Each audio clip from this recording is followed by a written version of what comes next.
Et il y a autre chose qui a coûté, je fais une super transition, qui a coûté très très cher à ma collègue il y a quelques jours. Ce qui s'est passé, c'est qu'elle a eu une annulation, mais pas une annulation comme les autres. Il y a une personne qui a dégradé le mur de sa boutique. Du coup, Marilou, elle a posté une story disant il y a des lieux qui sont adaptés et dégrader le mur d'un shop, c'est pas cool. Ça occasionne des frais parce qu'après on doit nettoyer, la mairie passe. Il y a eu des conséquences à cette affiche-là. L'après-midi, en fait, la cliente qu'elle devait tatouer n'est pas venue. Et là, vous dites ça n'a aucun rapport. Pourquoi? Hâte de le lien. Tu veux savoir le lien, tu veux le savoir. Et en fait, ce qui se passe, c'est que cette affiche, c'était une affiche d'un parti politique.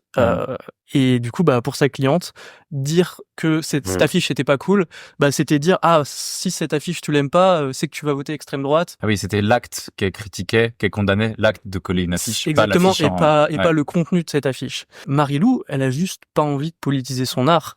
Elle a jamais mis sur les réseaux de trucs politiques. Elle montre juste ce qu'elle dessine. Et, c'est un choix et je trouve ça triste en fait que sa cliente ait pas compris ça, qu'elle ait pas pris le temps de comprendre.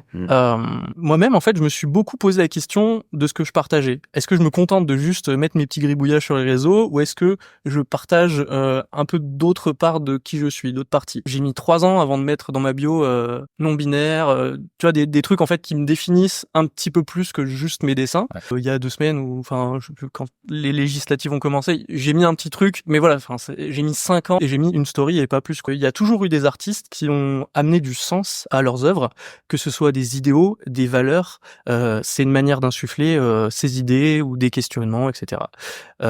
Et de l'autre côté, on a aussi la quête du beau. Il y a des personnes qui veulent amener de l'esthétique, décorer juste pour régaler les yeux, sans plus, sans amener d'autres idées, d'autres sens derrière. Et dans notre métier, on peut choisir de produire des flashs qui vont être le reflet de qui on est, de nos idéaux. Je me souviens de Ciel, quand il a commencé son apprentissage, il avait toute une série de flashs un peu vindicatifs, mettant à mal le patriarcat, défendant des causes LGBTQI+, etc., etc. Il y avait un truc, il y avait une vibe. Il a un peu arrêté parce qu'il a évolué aussi. Ça marche moins avec l'abstrait. Ouais. Je peux pas faire un geste symétrique avec marqué nique les keufs. Nique le patriarcat, mais avec. Je vais pas le vendre en fait, c'est chiant. C'est ça. Mais du coup. On peut choisir ce qu'on veut intégrer à notre processus créatif. Tout ce qui nous entoure peut être une source d'inspiration. Nos valeurs, nos idéaux ou notre environnement, ce qu'on consomme, la nature. Et ce qui nous intéresse aujourd'hui, c'est de parler de processus créatif. En fait, tout ça, c'est juste une introduction. Non, mais c'était stylé. Facile à écouter, agréable. Ça va, j'ai bien aimé. Une danette. Une danette? Ouais, c'était